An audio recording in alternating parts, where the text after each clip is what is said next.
Your number one Arknights Endfield shill is back with a video. The Enfield stream finished a couple of hours ago. I just got done streaming and kind of talking about it with stream because I am incredibly excited. I was before the stream and I still am after the stream. And I'm also really happy with some of the changes and some of the info that we got from the stream. I was talking about, can we say it's a dev listened moment yet? And most of the stream was like, no, not yet. I think one, let's wait till launch. And two, I think some people did want changes to the gacha system. Specifically, I think with a lot of people who come from Arknights in regards to the standard banner. We didn't get those changes. But I think it's a skill issue that you didn't get the changes you wanted. I'm joking. But the changes I actually wanted have been implemented. Two almost down to the T. And one of those was I wanted a 120 FPS option. I was quite disappointed in the beta. Now, obviously, it was just a beta. That we only had a 60 FPS option. And as somebody who's got a decent PC, I hate gaming at like sub 90 FPS, if I'm honest, nowadays. Unless like particular sort of games you can get away with, you know, things like Arknights, you know, games that don't really require high refresh rates. But I was disappointed to see that we only had a 60 FPS option. We now have a 120. We've also got frame generation options, which I'm hoping, and I would assume that the 120 we can turn off the frame generation and just lock it to 120. So I'm really happy about that. But we also got a massive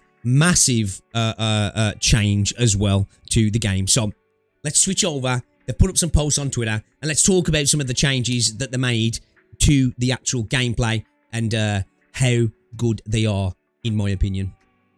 Alright, so starting off the bat, we're going to get a total of 135 headhunting attempts, 6-star operator and 6-star weapon. So we're getting Ardelia, we're getting Ardelia's weapon, and we're getting a bunch of pulls. We also get Snowshine as well because the game hitting the prerequisite in terms of the pre-registrations for the game, which is awesome. So we're going to get a total of 135 pulls on the initial honeymoon launch period of the game, which is great. That's going to be able to allow you to guarantee you at least one 6-star and at least one 6-star weapon, potentially more, depending on if you're lucky with the 4% or if you lose your 50-50 and go to the 120. You could potentially end up with 2 6-stars and multiple 6-star weapons, and Ardelia and her weapon as well, which is great.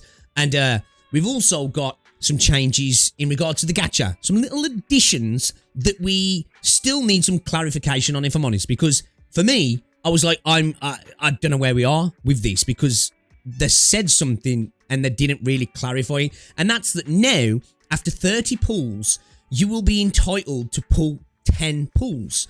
And those 10 pulls don't count towards your guarantee. So the 120 spark will say you're 20 pulls in, you're 30 pulls in, sorry, you get that free 10 pulls, you've done 40 pulls, but you'll still be 90 pulls from the spark, basically. So that'll be like separate outside of the spark guarantee. But they didn't specify whether it would be separate from the 50-50 pity or the dossier pity as well. Because if you didn't know, at 60 pulls, you get access to a dossier, and on the next banner, that turns into 10 free pulls on the next banner. And obviously, at 80 pulls, you're guaranteed to trigger a 50-50. So with that 10, does that mean technically you get the dossier at 50 and you get the 50-50 at 70? They didn't really specify. I'd love to know the actual technicalities of that, but it doesn't affect your guarantee at all. And it seems that if you get the character in that, it still doesn't affect your guarantee. So let's say at 40 pulls with the free 10 included in that, you get the on-banner character. I believe you still get it at 120. That's what chat was trying to say, and it's from their words, it seems like that's the case as well. Well, that's cool. And obviously on the initial launch as well, we get 5 pulls for each banner as well on top. So that's cool, but that's specifically just for the launch. That other thing's permanent.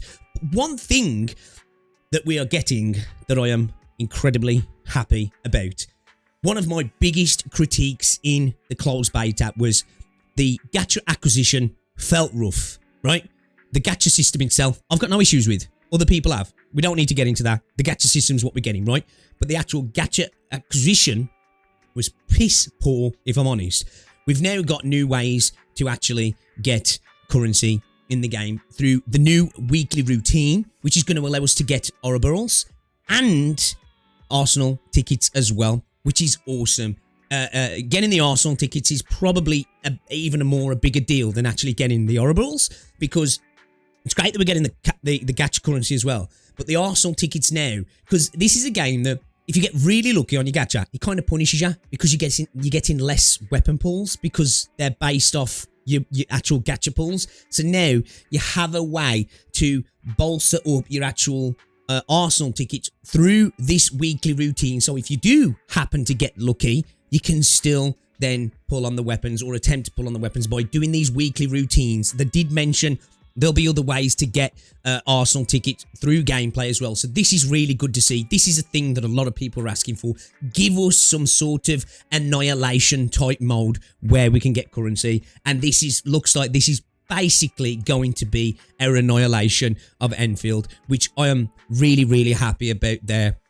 They obviously showed us the protocol pass as well, and said that it's going to be improved in the rewards that gives out. We don't know the specifics of those improvements just yet, but hey, a better reward for the pass is great. Somebody did share some images for me as well from the Play Store, from the App Store, and it's looking like, if those prices are correct, we're looking at somewhere around about £10 for the customized. Don't quote me on that.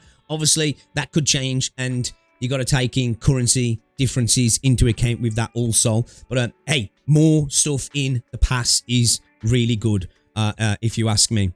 Also, along with extra pulls through the weekly routine, they've done the other thing that people asked for.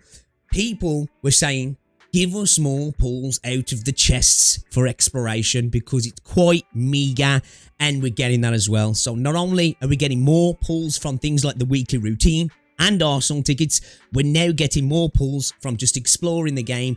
And these, as I say, this is why for me it was such a W stream, because there was 3 things that I kind of focused on in the beta. I wanted a training room. I don't think we're getting that. I wanted 120 FPS option at least. We're getting that.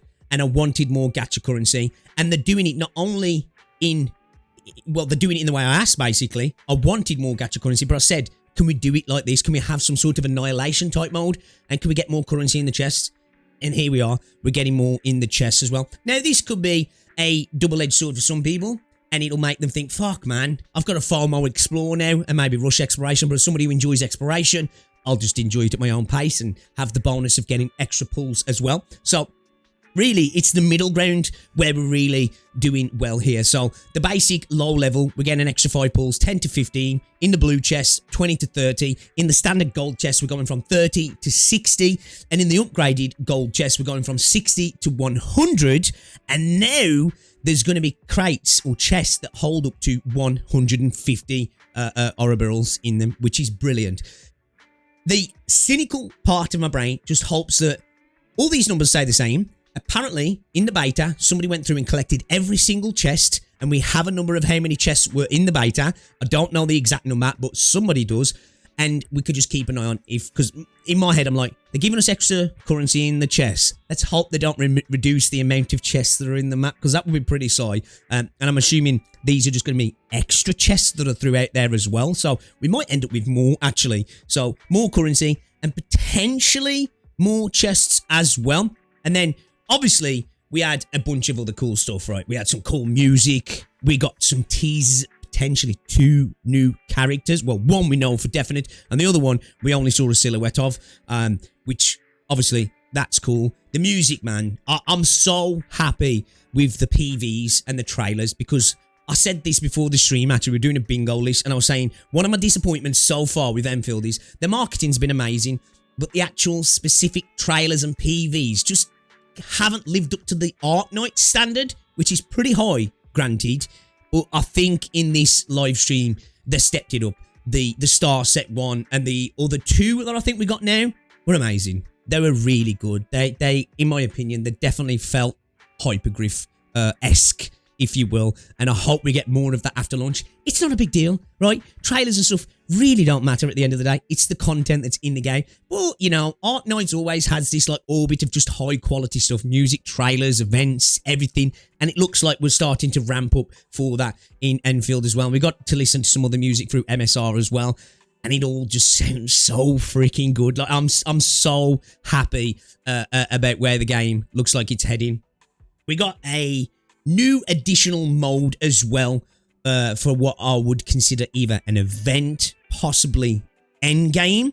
I forgot what it was called now. Oh, also, we're going to be able to get mats easier now as well. More mats, easier. This is really good for operator progression. But yeah, they spoke about the Umbral Monument, the etch space as well, which you know about, and another mode as well, which I forgot the name of that other mode. But we don't know too much about that one just yet, which I'm sure we'll know on launch. The etch space is cool. I hope they keep advancing upon that mode. Umbral Monument is the mode that's got a timer. You guys know my views on timers.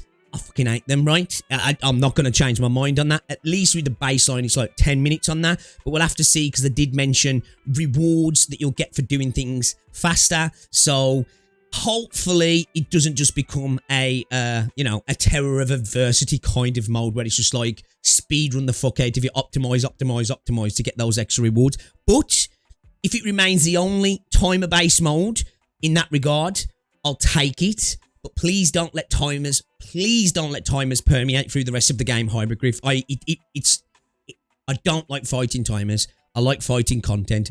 Don't make me fight timers. But yeah, in that regard, yeah. So everything was pretty good. Again, chat was like, it's not a devs listened moment, Peaks. It's not. Let me just remove chat from earlier. That's from the stream earlier. It's not a devs listened moment, Peaks. And I was like, for me, it kind of is. It just purely on this here in terms of the weekly routine, and on this here in terms of the crates, and then obviously the 120 FPS, because they're like major things that was like a big contesting point for me in the beta. And I'm really happy, at least on the Gacha acquisition, that Hypergryph listened to that, and we're getting them moving forward and improving it. But overall, I can't wait for the game. I cannot wait for the game. I think it was a really good stream. It was for like an hour and 20 minutes, 15 minutes, something like that. It didn't feel like it. It flowed really well. We had some funny little moments from the devs, and we had some all-in moments from the God Hand himself. And we just got a good progress. They went through the stuff that was in the beta initially and some of the changes that have happened, some little visual changes in regards to when you're chasing after things like the rabbits. They're now going to have a little visual aura around them to show them a little bit easier, which, I can understand. It wasn't a change that I necessarily needed. And when I first saw it, I was like, I don't know, but yeah, it makes sense, right? I guess. End of the day, it's something that's like, it doesn't really matter. And it's a QOL, I guess, in terms of like doing little busy work like that. So being able to see better visually is definitely a positive, I think. And yeah, so overall, it seems like we've got nice little additions to the gacha system. 10 free pulls, which even if it doesn't count towards your 50/50s and your dossier, it's just extra Arsenal tickets. So we're getting more pulls. We're getting more Arsenal tickets. We're getting 10 free pulls in the gacha as well. We're getting Ardelia off the bat and a weapon. And obviously a 6-star of your choice, if you will, because you've only got to go to 120 to spark, and you're going to get 135 pulls from all of the content in the game. So you can come out with at least 2 6-stars, a signature weapon, and potentially another, well, signature weapon, but definitely another 6-star weapon on launch. And you might not want it. You might want to skip the initial banners and go for some other banners. We also saw as well that the starting banners are the banners that we thought that were going to be in Serta, Gilberta, and Yvonne. They are our 3 starting banners, starting initially with Serta, and then moving on to Gilberta and on to Yvonne as well. And it looks like we're looking at 17 days per banner. So, quite short. And if this is a patch, 3 characters over potentially, 5 weeks? It's pretty tight. Definitely a bit tight. So we'll have to see how that feels and flows when the game comes out. That could be a sticking point for some people of thinking there's just too many banners too quickly. Especially alongside the gacha system. Some people still can't get beyond the gacha system. So, yeah, man, I think there was some real positives from this live stream. They really, really improved things that I was wanting for them to improve, and I'm really happy about it. So, yeah, I can't wait. W live stream. Again, the #1 Enfield shill is back to show. They kept showing the motorbike though. I don't have to come back and fight that war. But if they implement it right, hey, maybe we have a Silver Palace situation on our hands and I'll have to take hits for that. Because if they implement it good, I'm going to have to say they implemented it good, aren't they? Because people think I hate utility. But anyway, I don't want to get bogged into that. If you do bring a bike into the game, for the love of all holy terror, please do it well, Hypergryph. Don't give me another 3.0 situation, I beg of you. But overall, really good live stream, in my opinion. I'm happy with most of what we saw. Yeah,